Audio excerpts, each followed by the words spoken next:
আপনি কেমন বাবা বলুন তো? এই 1 মাসে একবারও ছেলের খোঁজ নিলেন না। কেমন আছে, কোথায় আছে, কিছুই জানি না আমরা।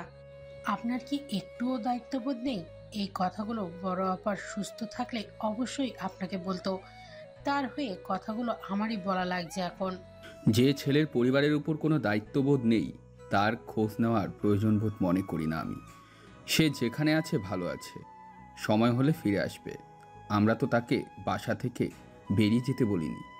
সাইমা বেগম আঁচল দিয়ে চোখের পানি মুছে পুনরায় বলে, ইউভান যেটা বলেছে সেটা শুনলে তো এমন হতো না। আপনার উচিত ছিল ছেলেটার মতামতকে গুরুত্ব দেওয়া। তৎক্ষণাৎ আহসান চৌধুরী উঠে দাঁড়িয়ে গম্ভীর কণ্ঠে শুধালো, এ বাড়িতে আমার সিদ্ধান্ত শেষ সিদ্ধান্ত। ইউভান আমার সিদ্ধান্তের উপর নাকচ করেছে, তাই সে বাড়িতে থাকুক বা না থাকুক সেটা নিয়ে চিন্তাভাবনা করার সময় আমার নেই। সাইমা বেগম চোখের পানি মুছে রান্নাঘরের দিকে যায়। আনায়ের মন খারাপ হয়ে যায়। মামুনি কান্না করছে। ইভানের সাথে বড় বাবার 1 মাস আগে কথা কাটাকাটি হয়েছে, যার কারণে 1 মাস ধরে ইভানের কোনো খোঁজ খবর নেই, না ফোন না কোনো বার্তা। এমনকি আনায়ার জ্ঞান ফেরার পর থেকে ইভানকে সে কথাও দেখেনি। এতে আনায়ার কি? সে ইভানের থাকা বা না থাকাতে অভ্যস্ত হয়ে গেছে। আনায়াকে দাঁড়িয়ে থাকতে দেখে আহসান চৌধুরী এগিয়ে এসে আনায়ের মাথায় হাত রেখে বললেন, পরীক্ষা দিতে কোনো অসুবিধা হবে না তো মামুনি? আনায়া মুস্কি হেসে উত্তর দেয়, না বড় পাপা, ঠিক আছি। বাইরে তোমার ভাই গাড়ি নিয়ে অপেক্ষা করছে, যাও। আর হ্যাঁ, শরীর খারাপ লাগলে অবশ্যই আমাদের জানাবে। আনায়ার মাথা নেড়ে সায় দেয়, তারপর বেরিয়ে যায়। গাড়িতে বসে আছে আয়ান, পাশে রুহি জানালার দিকে মুখ করে বসে আছে। আয়ান বারবার রুহির দিকে আর চোখে তাকায়। এরই মধ্যে আনায়া এসে গাড়িতে বসে। আয়ান গাড়ি স্টার্ট দেয়। তখন আয়ান এবার আনায়ের দিকে তাকিয়ে বলে, শরীর কি বেশি খারাপ লাগছে? ঠিক মতো পরীক্ষা দিতে পারবি তো আনায়া? আনায়া নিশ্চিন্তে উত্তর দেয়, চিন্তা করা লাগবে না ভাইয়া, পারবো আমি। আয়ান দীর্ঘশ্বাস ফেলে। বাড়ির পরিস্থিতি খুবই খারাপ। সেই দিন হসপিটালের কিছুক্ষণের জন্য সবার দম বন্ধ হয়ে যাচ্ছিল। আনায়ার অপারেশন সাকসেসফুল হয়। পরিবারের সবাই আনায়ার অ্যাক্সিডেন্টের কথা শুনে ওই রাতেই ছুটে এসেছিল হসপিটালে। কিন্তু আনায়ার অপারেশনের 2 দিন পর আহসান চৌধুরীর সাথে ইভানের কিছু একটা নিয়ে কথা কাটাকাটি হয়, যার পর থেকে ইভানকে আর খুঁজে পাওয়া যায়নি। এটা নিয়ে বাড়ির সবাই চিন্তিত। তার মধ্যে আনায়ার অসুস্থতা, সব কিছু মিলিয়ে কোনো কিছু ঠিক নাই তার পরিবারের। কিছুক্ষণের মধ্যেই গাড়ি এসে থামে ভার্সিটির সামনে। আনায়া ধীরে ধীরে গাড়ি থেকে নেমে দাঁড়ায়। আয়ান আনায়ার দিকে তাকিয়ে বলে, পরীক্ষা শেষে ড্রাইভার নিতে আসবে, তোদের অপেক্ষা করবে। আর হ্যাঁ, একা একা যেন কোথাও যাওয়া না হয়। মাথা নেড়ে হ্যাঁ সূচক উত্তর দিয়ে ভার্সিটির গেট পেরিয়ে ভেতরে প্রবেশ করে। পা দুটো স্বাভাবিক গতিতে চললেও হৃৎপিণ্ড যেন দৌড়াচ্ছে। হঠাৎ তার বুকের মাঝে একটা ঢক করে ওঠে। যদি ইভানের সাথে আজ হঠাৎ দেখা হয়ে যায়, সে কি করবে? সে কি বলবে? আনায়া তো ইভানের থেকে দূরে চলে যেতে চায়। এই 1 মাসে আনায়ার ভার্সিটির পথে পা বাড়ায়নি একেবারেও। ইভান কি এখনো ক্লাসে আসে? সে তো জানেই না। নিঃশব্দে কয়েকটি পদক্ষেপ এগোয়। হঠাৎ চারপাশে কোলাহলে চমকে উঠে আনায়া। ভার্সিটির মাঝখানে বিশাল সবুজ মাঠ। সেই মাঠ এখন গিজগিজ করছে মানুষে। ছাত্র, শিক্ষিকা, স্টাফ, সিনিয়র, জুনিয়র সবাই গোল হয়ে কিছু একটার দিকে তাকিয়ে আছে। আনায়া নিজের কৌতূহল দমিয়ে রাখতে পারে না। সে ভিড়ের দিকে পা বাড়ায়। মাঠের মাঝ বরাবর একটি জায়গা ঘিরে দাঁড়িয়ে আছে সবাই। কেউ কেউ মুখে হাত দিয়ে, কেউ চোখে পানি নিয়ে, কেউ আবার ফোন বের করে ভিডিও করছে। হঠাৎই আনায়ার চোখ আটকায় সামনে দাঁড়িয়ে থাকা সেই মেয়েটার উপর। কয়েকটা ছেলে মেয়েটিকে দেখা করছে।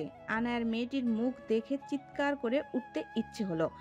মেয়েটির মুখ আধপোড়া বিকৃতি, চোখ মুখ গলে গিয়ে চামড়া ঝুলে পড়েছে। ঠোঁট আর চোখের মাঝে আর কোনো সীমারেখা নেই। বাম গালে একটি বিশাল দাগ, যেখানে ত্বক নামের কিছু আর অবশিষ্ট নেই। চুলগুলো জ্বলে গিয়েছে, পেছনের দিকে জট পাকিয়ে গেছে। চোখ জোড়া এখনো কেমন যেন শূন্য, অথচ তাতে হাহাকারের সাগর। মেয়েটি আকুতি মিনতি করছে তাকে ছেড়ে দেওয়ার জন্য, কিন্তু তাকে যেতে দিচ্ছে না র্যাগিং করা ছেলেগুলো।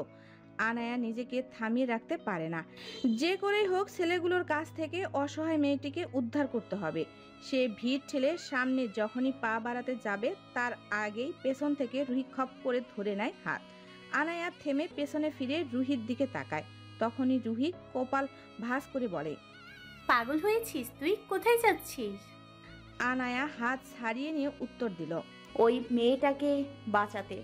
দেখ মেয়েটাকে অসহায় পেয়ে ছেলেগুলো কিভাবে তাকে উত্তপ্ত করছে।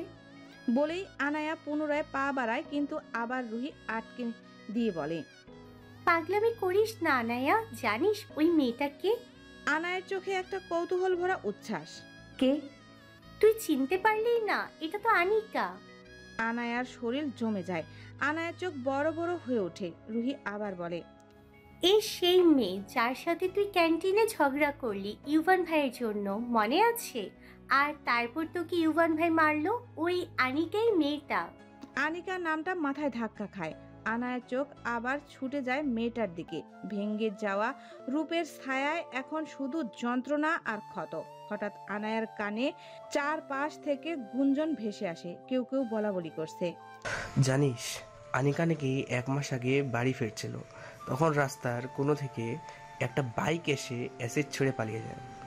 তখনই আরেকটি ছেলে বলে, হ্যাঁ রে, শুধু তাই না, বলছে যে আমাদের ব্যাচে সুমনও 1 মাস থেকে নিখোঁজ, কেউ খুঁজে পাচ্ছে না। সুমন নামটা শুনতেই আনায়ার নিঃশ্বাস যেন আটকে আসে। বুকের ভেতর চিনচিন ব্যথা, সেই ভয়াবহ রাতটা মনে পড়ে যায় তার। তার চোখের সামনে কিভাবে সুমনকে ওই ড্রাগন মাস্ক পরিহিতা লোকটি নিঃসঙ্গভাবে মারে। আনায়ার শরীরের পশম খাড়িয়ে যায়। একজন পুনরায় আনিকার দিকে তাকায়। আনিকা অসহায়ের মতো কাঁদছে আর তার মজা উড়াচ্ছে সবাই। আনায়ার হাত পা কাঁপছে। কিছু না বলেই আনায়া দ্রুত পেছনে ফিরল। শব্দহীনভাবে মাঠ ত্যাগ করে ক্লাসরুমের দিকে ছুটে চলে। তার পরীক্ষা আছে, কিন্তু মাথায় পরীক্ষার প্রশ্ন নয়, শুধু আনিকার পড়া মুখ এবং সুমনের মৃত্যুর দৃশ্য বারবার ভেসে উঠছে। আনায়া মনে মনে চিন্তা করে, তার কি ওই দিন রাতের কথা সবাইকে বলে দেওয়া উচিত?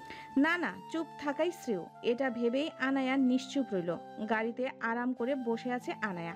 শরীর ভালো লাগছে না, একদম পরীক্ষা দিতে গিয়ে যেন পুরো শরীরের শক্তিটাই নিঃশেষ হয়ে গিয়েছে। চোখ দুটো ভারী লাগছে। আজকে ভার্সিটিতে ইউভান আসেনি। পুরো 1 মাস ইউভানের কোনো খোঁজ নাই। আনায়া এসব নিয়ে ভাবতে চায় না। এমন সময় হঠাৎ পাশে বসা রুহি বলে ওঠে, গাড়ি থামাও। আনায়া কিছুটা অবাক হয়ে ওর দিকে তাকায়। গাড়ি থামতেই রুহি ব্যাগ হাতে দরজা খুলে নামতে গিয়ে বলে, আমার একটু মার্কেটে কাজ আছে, তুই বাসায় যা, আমি রিক্সা করে চলে আসব, নাকি তুই যাবি আমার সঙ্গে? আনায়া মাথা নাড়ায়। শরীরের যা অবস্থা এখন আর কোথাও যাওয়া সম্ভব না। ক্লান্ত কণ্ঠে বললে, না তুই যা, তাড়াতাড়ি চলে আসিস। রুহি কিছুক্ষণ চেয়ে থেকে বলে, ঠিক আছে, সাবধানে যা। গাড়ি আবার চলতে শুরু করলো। রুহি এবার চারিদিকে তাকিয়ে কাউকে ফোন দিয়ে বলে, তুমি শিওর এখানে ওর বাসা? ওপাশ থেকে অপরিচিত কণ্ঠ ভেসে আসে, হ্যাঁ শিওর, পিয়াস এখন ওই ব্লকেই থাকে, D12 নম্বর বাড়ির নিচতলায়। রুহির মুখে এক চিলতে হাসি ফুটে ওঠে। সে ফোনটা ব্যাগে ঢুকিয়ে রেখে এগুলো গলির ভেতরে। D11 কালচে দেওয়ালের পুরনো এক বাড়ি। দরজার সামনে গিয়ে বেল বাজায় রুহি। কয়েক সেকেন্ড পর দরজা খুলে এক বৃদ্ধ বেরিয়ে আসেন।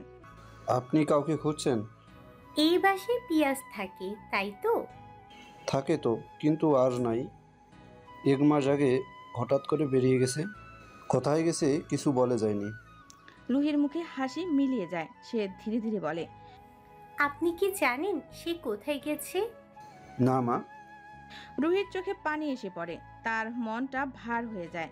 কত শত আশা নিয়ে এসেছিল সে, এক নিমিষে সব শেষ হয়ে গেল। রুহি বিষণ্ণ মন নিয়ে পেছনে ফিরে পা বাড়ায়। তখনই তার চোখ যায়, কিন্তু ঠিক তখনই চোখ পড়ে পাশের ছোট্ট ডাকঘরটার দিকে। হঠাৎ কি মনে করে সে হাঁটু গেড়ে বসে পড়ে।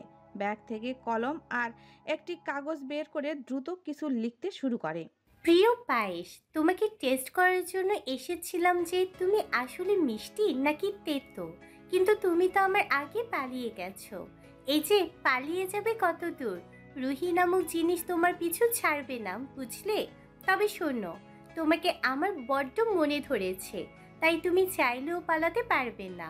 তোমাকে খুঁজে বের করবই করব। তোমার পেছনে রুহির স্পেশাল গোয়েন্দা বাহিনী লেগে গেছে এখন। তোমাকে আমার কাছে আসতেই হবে। আর হ্যাঁ, যদি আবার পালাও তাহলে পরের বার আমি চিঠি না হ্যান্ডকাফ পাঠাবো। তোমার পাগলা প্রেমিকা রুহি। চিঠিটা শেষ করে রুহি একবার চোখ মুছে নেয়, তারপর সেই ছোট্ট ডাকঘরের ভেতরে চিঠিটা রেখে আসে নিঃশব্দে। তার মুখে তখন এক টুকরো প্রশান্তির হাসি ফুটে ওঠে, যেন কিছুটা ভার নেমে গেছে বুকে জমে থাকা। আনায়া জানালার কাছ নামিয়ে বাইরে তাকায়, তারপর সিটে হেলান দিয়ে কিছুটা চোখ বন্ধ করে কিছু ভাবতে থাকে। কিন্তু হঠাৎ চারিদিকে কোলাহলের আওয়াজে চোখ মেলে তাকায় সে। গাড়ি থেমে যায়। আনায়া জানালার বাইরে তাকাতেই চমকে ওঠে। চারপাশে মানুষের চিৎকারের আওয়াজ কানে ভেসে আসে। দুই দল মানুষের মধ্যে তুমুল মারামারি চলছে। এক দল লাঠি হাতে তেড়ে আসছে, আর অন্য দল ইট পাটকেল ছুটছে, আর কয়েকজন রাস্তার গাড়িগুলো ভাঙচুর করছে। হঠাৎই চোখে পড়ে কয়েকজন রাস্তার মাঝে টায়ারে আগুন ধরিয়ে দিচ্ছে। রাস্তার আশেপাশে গাড়িগুলোর আগুন ধরিয়ে দিচ্ছে। আনায়া ঘাবড়ে যায়, বুঝতে পারে না এখন কি করবে। হঠাৎ খেয়াল করে তাদের গাড়ির সামনে কয়েকজন বড় লোহার রড নিয়ে এগিয়ে আসছে। আনায়ার চোখ বড় বড় হয়ে যায়, আর এক সেকেন্ড গাড়িতে না বসে তাড়াতাড়ি গাড়ি থেকে নেমে দৌড় দেয়। সে এক নিঃশ্বাসে সামনের দিকে দৌড়াতে থাকে। রাস্তার চারিদিকের মানুষ মেরে মেরে লাশ ফেলে রেখেছে। আনায়ার এসব দেখে কলিজা কেঁপে ওঠে। হঠাৎ সে রাস্তার পাশে একটা দোকানের পেছনে ফাঁকা জায়গা দেখে। এক মুহূর্ত দেরি না করে ওখানে লুকিয়ে পড়ে। বুক ধরফর করছে, তার শরীর যেন জমে গেছে ভয়ে। কিন্তু এত ভিড়ের মাঝে তার চোখে পড়ে রাস্তায় পড়ে থাকা একটি বাচ্চা ছেলের উপর। ছেলেটি চারিদিকে তাকিয়ে কান্না করছিল। চারিদিকের মানুষ দৌড়ানোর সময় ছেলেটিকে ধাক্কা মেরে ফেলে দেয়, কেউ সাহায্য করে না। আনায়া তাড়াতাড়ি উঠে দাঁড়ায়। ছেলেটিকে দেখে তার মায়া হয়, আর দেরি না করে সে ধীরে ধীরে বেরিয়ে আসে দোকানের আড়াল থেকে। কৌশলে এদিকে ওদিকে দেখে এগিয়ে যায় বাচ্চাটার কাছে। বাচ্চা ছেলেটি ভয়ে কাঁপছে। বাবু ভয় পেও না, আমি তো আছি। নরম গলায় বলে আরু ছেলেটিকে কোলে তুলে নেয়। তখনই একটা বিস্ফোরণের শব্দ হয়। আনায়া চমকে ওঠে। একটা দোকানে আগুন লেগে গিয়েছে। কয়েকজন আতঙ্কে দৌড়ে পালাচ্ছে। রাস্তা জুড়ে শুধু ধোঁয়া আর জ্বলন্ত আগুনের শিখা। আনায়া ছেলেটাকে শক্ত করে ধরে উল্টো দিকে দৌড়াতে শুরু করে। যে করেই হোক ছেলেটাকে বাঁচাতে হবে। ছেলেটি ভয়ে কান্না করা শুরু করে দিয়েছে। বাবু একটু শক্ত হয়ে থাকো, ভয় পেও না, ঠিক আছে? ছেলেটা ফুপিয়ে কাঁদছে, ছোট হাত দিয়ে আনায়ার জামা চেপে ধরে আছে। হঠাৎ একটি মহিলা ছুটে আসছে সামনে থেকে। চোখ মুখ ভয়ে সাদা, নিঃশ্বাস কাঁপছে। আমার ছেলে, ও আমার ছেলে। আনায়া মুহূর্তেই বুঝতে পারে এই মহিলাই বাচ্চার মা। সে দ্রুত ছেলেটাকে মায়ের হাতে তুলে দেয়। মহিলা ছেলেকে বুকের সাথে চেপে ধরে কেঁদে ফেলল। আপনি না থাকলে আমার ছেলেকে হয়তো পেতামই না। আমি কিভাবে আপনাকে ধন্যবাদ দেব? আনায়া একটু হাসলো, যদিও চারপাশের ভয়াবহ পরিস্থিতির কারণে সে নিজেই আতঙ্কিত। ওকে নিয়ে তাড়াতাড়ি চলে যান। মহিলা কিছু না বলেই মাথা নাড়ায়। বাচ্চাকে শক্ত করে ধরে দৌড়ে পালিয়ে গেল। আনায়া এবার থামলো। এখন কোথায় যাবে? আগুন চারিদিকে ছড়িয়ে পড়েছে। তার আশ্রয় নেওয়ার দোকানও আগুন ধরে গেছে। বুক ধরফর করছে, কিন্তু মাথার ভেতর চিন্তা করার সময় নেই। সে দৌড়ানোর জন্য পা বাড়াতেই সামনে আগুনের শিখার মধ্যে কিছু একটা দেখতে পায়। একটা ছায়া ধীরে ধীরে স্পষ্ট হচ্ছে, সেই অবয়। আনায়া স্তব্ধ হয়ে যায়, তার গলা শুকিয়ে আসে। সে আপনা আপনি বলে ওঠে, রোহান ভাই। সেই তীক্ষ্ণ মুখটা পাথরের মতো কঠিন। ইউভান ধীরে ধীরে এগিয়ে আসছে তার কাছে। আনায়া এক পা পিছিয়ে গেল। 1 মাস পর সেই পরিচিত মুখ দেখে তার বুকের ভেতর তুমুল ঝড় বয়ে গেল। মনের মধ্যে হঠাৎ কয়েকদিন আগের ঘটনা ঝলসে উঠে। আনায়ার পর মুহূর্তেই এক গ্রাস ঘৃণা উকি মারে মনে। রাগে হাত মুষ্টিবদ্ধ করে নেয় সে সামনে যেতে চায় না, আবার পেছনেও যেতে চায় না। ইভান কি করবে তার সাথে, এটা ভাবলে কেঁপে উঠছে আনায়া। যদি আবার সেই তীক্ষ্ণ দৃষ্টি তাকে কুড়ে কুড়ে খায়। ইভান ক্রমাগত তার দিকে এগিয়ে আসছে। আনায়া আর এক মুহূর্ত দেরি করে না, পেছনে ফিরে দৌড় দেয়। ইভান কিছুটা অবাক হয়ে তারপর চিৎকার করে বলে, সানশাইন স্টপ, ওখানে যাস না, সামনে গুন্ডারা আছে। ইভান কোনো মতে আনায়ার হাত হ্যাঁচকা টান দেয়। আনায়া ঘাবড়ে ওঠে। ইভান শক্ত হাতে তাকে নিজের দিকে ঘুরায়, শক্ত চোখে তাকায়। আনায়া শুকনো ঢোক গিলতে থাকে। সে কিভাবে বাঁচবে এখন এই দৃষ্টি থেকে? ইভান কর্কশ গলায় বলে ওঠে, কোথায় পালাচ্ছিস তুই? আমার থেকে পালিয়ে বেড়াচ্ছিস? এত বড় কলিজা, কি ভেবেছিস ছেড়ে দিব তোকে? এত সহজে ছেড়ে দিব আমি? ভাবলি কি করে তুই? ছাড়ুন আমাকে, চরিত্রহীন লোক। যেতে দিন না, যেতে দিন, তা না হলে অনেক খারাপ হয়ে যাবে। কোন অধিকারে আমাকে টাচ করছেন আপনি? হ্যাঁ? ইভান ভ্রু কুঁচকায়। আনায়া ইভানের হাতে বন্দী হতে চায় না। কোনো মতে নিজের শরীরের সম্পূর্ণ শক্তি দিয়ে ইভানকে ঠেলে একটু দূরে সরিয়ে আবার দৌড় দেয়। ইভানের চোখ মুখ রাগে শক্ত হয়ে আসে। সামনের গুন্ডারা আসছে, যদি আনায়ার কোনো ক্ষতি হয়ে যায়। ইভান এবার জোরে চিৎকার দিয়ে ডাকতে থাকে, কিন্তু কে শোনে কার কথা? আনায়া পাগলের মতো ছুটে চলছে। ইভান হতভম্ব হয়ে কয়েক সেকেন্ড দাঁড়িয়ে থাকে। সে এই মেয়েকে বাঁচাতে এসেছে, আর এই মেয়ে তার থেকে ছুটে পালাচ্ছে। এখন ইভানের হাত মুহূর্তেই মুষ্টিবদ্ধ হয়ে যায়। এক সেকেন্ড দেরি না করে দৌড়াতে থাকে আনায়ার পেছন পেছন। চারপাশে এখন পুলিশের সাইলেন্ট। আগুনের লেলিহান শিখা আর আতঙ্কিত মানুষের আর্তনাদ ছাপিয়ে পুলিশের গাড়ির আলো লাল নীল রঙের ঝলসে উঠেছে। গুন্ডারা ছুটোছুটি করছে, কেউ লুকাচ্ছে, কেউ পালানোর পথ খুঁজছে। আনায়া এবার থেমে দাঁড়ায়। এরই মধ্যে একজন গুন্ডা এসে আনায়ার মাথা বরাবর বন্দুক ঠেকিয়ে জোরে চিৎকার দিয়ে বলে, কেউ কাছে আসবে না, তা না হলে মেয়েটাকে মেরে দিব। আনায়ার নিঃশ্বাস বন্ধ হয়ে আসে, হাতটা কাঁপতে শুরু করে। পুলিশটা ধীরে ধীরে পিছিয়ে যায়। আনায়ার মাথার ঠিক ওপরে একটা ঠান্ডা লোহার স্পর্শ। আনায়ার জমে যাচ্ছে। মুখ থেকে একটা শব্দ বের হয় না তার। এক পুলিশ অফিসার চিৎকার করলো, গান ফেলে দাও, মেয়েটাকে ছেড়ে দাও। গুন্ডা হেসে ওঠে, ঠোঁটের কোণে একটুখানি বিদ্রুপের হাসি। বেশি চালাকি করবি না, সামনে এগোলেই মাথা উড়িয়ে দেব। আনায়া চোখ বন্ধ করে ফেলে। শ্বাস বন্ধ হয়ে আসছে। মনে হচ্ছিল এটাই শেষ। তাৎক্ষণিক তার কানে ভেসে আসে কারো কর্কশ আওয়াজ, ওকে ছেড়ে দে, ওর শরীরে একটা আঁচড় পড়লে তোর শরীর ছিঁড়ে এত গুলি ঢুকিয়ে দেব তোর নিজের লোকেরাও গুনতে পারবে না। আনায়া ধীরে ধীরে চোখ মেলে তাকায় আর সামনে ইভানকে দেখে। আনায়ার এবার আরো বেশি রাগ হয় ইভানকে দেখে। যে মানুষটিকে দেখে এতদিন মনে ভালো লাগার অনুভূতি আসতো, এখন তাকে দেখেই মনের মধ্যে ঘৃণা জন্মায়। গুন্ডাটা বাঁকা হাসে। বন্দুকের নলটা আনায়ার মাথায় আরো জোরে চেপে ধরে বলে, আরে তাই নাকি? বড় বেশি ভালোবাসো দেখছি। ইভানের চোখে আগুন জ্বলছে। সে এক পা সামনে বাড়ায়, কণ্ঠস্বর গর্জে ওঠে, আমার কলিজাকে স্পর্শ করলে তোর কলিজা আমি কুত্তা দিয়ে খাওয়াবো বাস্টার্ড। সাহস থাকলে ট্রিগার টান। ওর শরীর থেকে এক বিন্দু রক্ত ঝরলে তোর শরীর থেকে এত রক্ত ঝরবে যে এই রাস্তায় লাল হয়ে যাবে। আনায়া তার চোখে এক টুকরো জল জমিয়ে তীব্র ঘৃণা নিয়ে ইভানের দিকে তাকায়। মনে মনে সে নিজেকে শপথ করে আর কখনো ইভানকে ভালোবাসবে না, তাকে ক্ষমা করবে না। আনায়া মরে যাবে, তাও ইভানের কাছে যাবে না। তখনই সে তীব্র কণ্ঠে বলে, আপনারা আমাকে মেরে ফেলুন, তাও আমাকে এই অসভ্য চরিত্রহীন লোকের কাছে তুলে দেবেন না। গুন্ডাগুলো কিছুটা অবাক হয়। এ কথা শুনে ইভান সজোরে রেগে গিয়ে বলে, কি বলছিস তুই? আমি তোকে থাপড়াই গালে লাল করে ফেলবো বেয়াদব। আনায়া তার চোখে আগুন নিয়ে বলে, আপনার মতো চরিত্রহীন মানুষের কাছে আমি থাকতে চাই না, বুঝলেন? আমি মরে যাব, তাও আপনার কাছে যাব না। এ কথা শোনার পর ইভান হিসিয়ে শুধায়, তোর তো মরার খুব শখ জেগেছে তাই না? তাহলে ওই গুন্ডাদের হাতে না, বরং আমি নিজেই তোকে মেরে ফেলবো।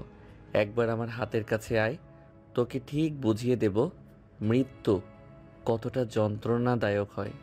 আনায়া তার গাঢ় ঘৃণা আর ক্ষোভ নিয়ে ইভানকে চোখে চোখ রেখে তাকালো। গুন্ডাগুলো আরো জোরে গুলিটা চেপে ধরলো আনায়ার মাথায়। আনায়া চোখ বন্ধ করে নেয়। ঠিক তখনই একটা প্রচন্ড বিস্ফোরণের শব্দ হয়। ধোয়ার কুণ্ডলি ছড়িয়ে পড়ে চারপাশে। গুন্ডাটার শরীর ধাক্কা মেরে পড়ে, হাত থেকে বন্দুকটা খসে পড়ল পিচ ঢালা রাস্তায়। সবকিছু যেন মুহূর্তের জন্য স্তব্ধ হয়ে গেল। একজন পুলিশ একটি বোমা ছুঁড়ে মেরেছিল পেছন দিক থেকে। আনায়া ধাক্কা মেরে সামনের দিকে ছিটকে পড়ার আগেই একটা শক্ত হাত আঁকড়ে ধরে তাকে। ইভান আনায়াকে বুকের সঙ্গে জোরে চেপে ধরে চোখ বন্ধ করে স্বস্তির নিঃশ্বাস ফেলে। ঠিক আছিস সানশাইন? কোথাও লাগেনি তো তোর? আরো শক্ত করে আনায়াকে জড়িয়ে ধরে। আনায়া ইভানের বুকে মুখ গুজে ফুপিয়ে কান্না করে দেয়। হাত পা কাঁপছে, শরীর যেন নিজের নিয়ন্ত্রণে নেই। চোখের সামনে এখনো বা ক্রুদ্ধ ধোয়ার ছবি ঘুরছে। ইভান অনুভব করে আনায়ার সমস্ত শরীর থরথর করে কাঁপছে। ইভানের হৃৎপিণ্ড যেন সঙ্গে সঙ্গে কাঁপতে থাকে। সে অস্থির কণ্ঠে পুনরায় বলে, কোথায় কষ্ট হচ্ছে কলিজা? আনু, কথা বল। চুপ করে থাকার অনুমতি দেইনি আমি। এভাবে চুপ করে থাকলে আমি পাগল হয়ে যাব। কোথায় কষ্ট হচ্ছে প্লিজ বল।